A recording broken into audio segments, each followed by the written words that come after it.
రైతన్నలను వేధిస్తున్న ధరణి పోర్టల్ను తాము అధికారంలోకి వస్తే బంగాళాఖాతంలోకి విసిరేస్తామన్న హామీని అమలు చేసేందుకు కాంగ్రెస్ ప్రభుత్వం రంగం సిద్ధం చేస్తోంది. రైతులు ఎదుర్కొంటున్న భూమి సమస్యలకు శాశ్వత పరిష్కారం కోసం మార్గాలను అన్వేషించింది. బీఆర్ఎస్ సర్కార్ తీసుకువచ్చిన ధరణి పోర్టల్ను రద్దు చేసి మరింత మెరుగైన రెవెన్యూ సేవల కోసం భూమాత పేరిట పోర్టల్ను కాంగ్రెస్ తీసుకుని వచ్చింది. అలాగే కాంగ్రెస్ మేనిఫెస్టోలో కూడా భూమాత గురించి ముందే ప్రస్తావించింది. భూమి హక్కులు కోల్పోయిన రైతులందరికీ న్యాయం చేసేలా సమగ్ర భూ కమతాల సర్వే చేపట్టి తిరిగి హక్కులు కల్పిస్తామని హామీ ఇచ్చింది.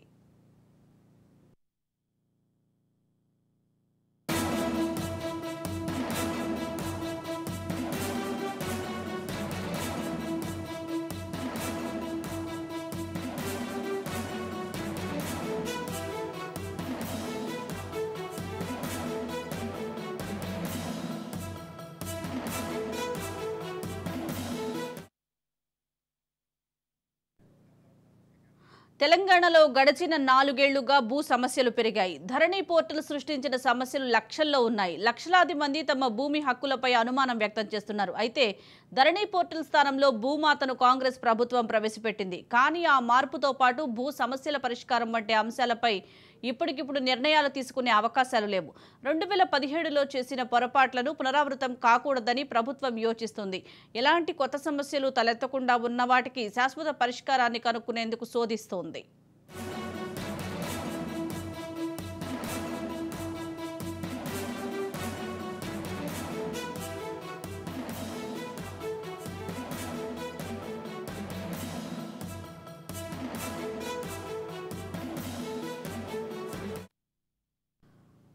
భూ రికార్డుల ప్రక్షాళనలో ఉన్న సమస్యల పరిష్కారం కంటే కొత్త సమస్యలు ఉత్పన్నమవుతాయని తెలిసినా కొందరు ఐఏఎస్ అధికారుల సూచనలను సీఎం కేసీఆర్ అప్పట్లో అమలు చేశారు. దాంతో ధరణి పోర్టల్లో బాధితుల సంఖ్య లక్షల్లో కనబడింది. ఇప్పుడు అలాంటి తప్పిదాలకు తావు లేకుండా చేయాలని సర్కార్ పకడ్బందీ వ్యూహంతో ముందుకు వెళ్తుంది. అధికారులు నిపుణులతో CM Revanth Reddy, revenue minister Ponguleti Srinivasa Reddy చర్చిస్తున్నారు. పరిష్కార మార్గాలను వెతకడంలో నిమగ్నమయ్యారు. రెవెన్యూ మంత్రి పొంగులేటి శ్రీనివాసరెడ్డి భూ సమస్యలపై క్షుణ్ణంగా స్టడీ చేస్తున్నారు.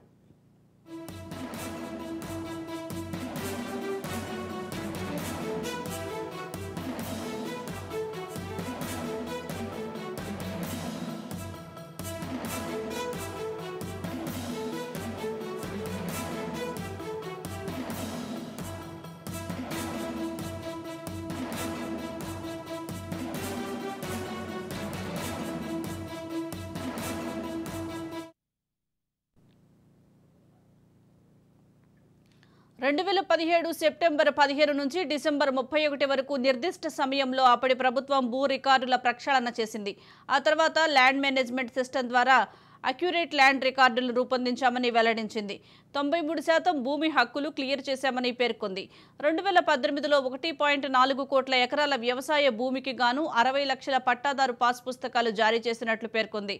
ధరణి పోర్టల్పై ప్యూరిఫైడ్ డేటానే ఎంట్రీ చేశామని, తప్పులకు ఆస్కారమే లేదని చెప్పింది. ధరణి పోర్టల్ను అమల్లోకి తీసుకువచ్చే ముందు Telangana rights in land and pattadar passbooks act 1971 ప్రకారం డేటాను ఎలక్ట్రానిక్ ఫార్మాట్లోకి తీసుకువచ్చామని వెల్లడించింది.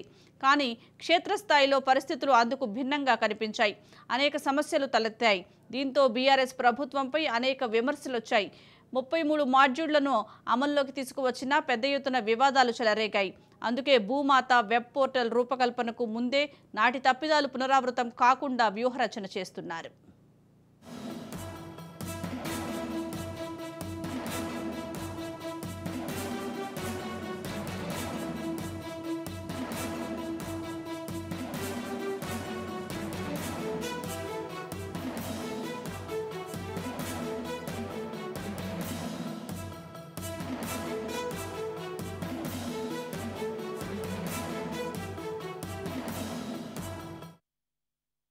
రాష్ట్ర వ్యాప్తంగా అనేక భూ సమస్యలకు ధరణి పోర్టల్, కొత్త ఆర్ఓఆర్ యాక్ట్ ద్వారా పరిష్కారం కనిపించడం లేదు. అలాగే 33 మాడ్యూళ్ల ద్వారా రైతుల అప్లికేషన్లు తగ్గటం లేదు.